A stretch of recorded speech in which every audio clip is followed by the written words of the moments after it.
किसान साथियों, जय श्री राम। जैसा कि हमने आपको अपने पिछले वीडियो में बताया था कि मध्य प्रदेश में फिर से एक सुनहरा मौका आया है कस्टम हायरिंग सेंटर खोलने का।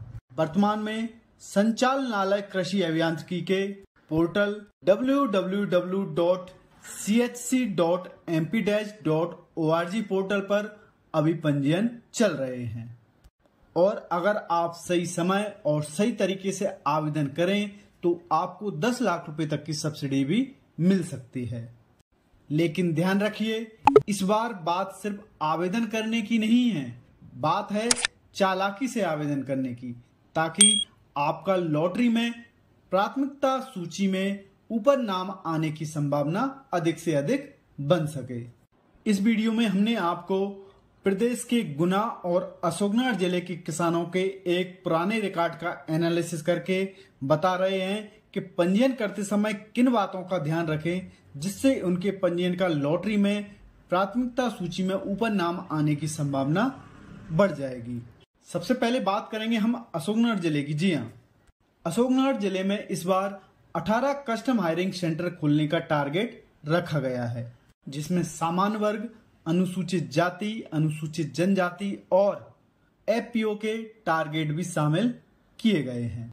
बात करें पिछले साल कैटेगरी अनुसार स्थिति क्या रही थी, तो आपको बता दें पिछले साल सामान्य ओबीसी वर्ग के लिए कुल 11 टारगेट आए हुए थे, जिसके विरुद्ध कुल 270 किसानों के द्वारा अपना ऑनलाइन आवेदन किया गया था, यानी प्रतिस्पर्धा काफी ज्यादा थी। सामान्य वर्ग में अन्य वर्गों की तुलना में आवेदन ज्यादा किए जाते हैं। यदि बात करें हम एससी वर्ग में, तो पिछले साल 4 टारगेट आए हुए थे और कुल एससी वर्ग में 29 आवेदन प्राप्त किए गए थे, यानी यहाँ पर भी प्रतियोगिता कम थी, लेकिन फिर भी उम्मीद थोड़ी कठिन है। अब बात करें एसटी वर्ग की, तो पिछले साल अशोकनगर जिले में एसटी वर्ग के लिए कुल 2 टारगेट जारी किए गए थे, लेकिन चौंकाने वाली बात ये रही है कि एक भी आवेदन नहीं किया गया था, यानी ये दोनों टारगेट खाली चले गए थे। बात करें एफपीओ सोसाइटी की, तो कुल 1 टारगेट पिछले वर्ष रखा गया था और इसके विरुद्ध में कुल 6 आवेदन आए थे। इससे साफ होता है कि एसटी वर्ग और एफपीओ सोसाइटी की कैटेगरी में अगर आप आवेदन करते हैं तो लॉटरी में चयन होने की संभावना बहुत ज्यादा हो जाती है। पिछले वर्ष अशोकनगर जिला पूरे मध्य प्रदेश में 7वें स्थान पर था, जहां सबसे अधिक कस्टम हायरिंग केंद्र खोलने के लिए आवेदन किए गए थे। अर्थात यहां पर किसान भाई बहुत जागरूक हैं, लेकिन आप थोड़ी समझदारी दिखाएं तो भीड़ में भी मौका पा सकते हैं। अब बात करें सफलता की ट्रिक की।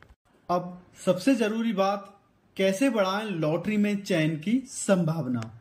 यदि आप एसटी वर्ग से हैं तो जरूर आवेदन करें, क्योंकि पिछले साल कोई भी आवेदन नहीं किया गया था।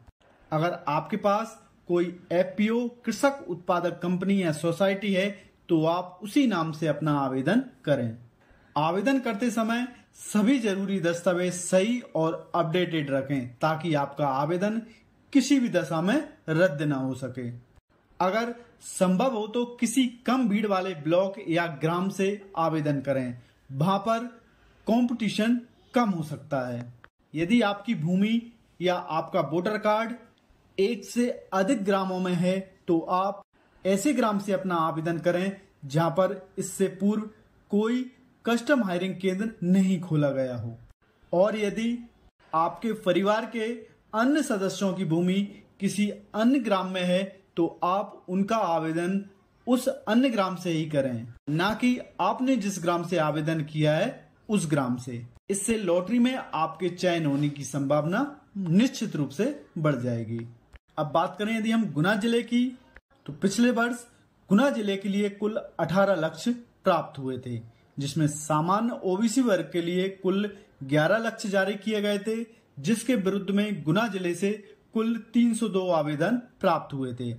बात करें एसटी वर्ग की, तो पिछले वर्ष कुल 3 टारगेट जारी किए गए थे और एसटी कैटेगरी में कुल 7 आवेदन प्राप्त हुए थे। वहीं बात करें एससी कैटेगरी में, तो यहाँ पर कुल 3 लक्ष्य जारी किए गए थे और 23 किसानों के द्वारा कस्टम हायरिंग केंद्र खोलने के लिए ऑनलाइन आवेदन प्रस्तुत किए गए थे। बात करें सोसाइटी एफपीओ की, तो यहाँ पर पिछले वर्ष 1 लक्ष्य जारी किया गया था और इसके विरुद्ध कुल 7 आवेदन प्राप्त किए गए थे।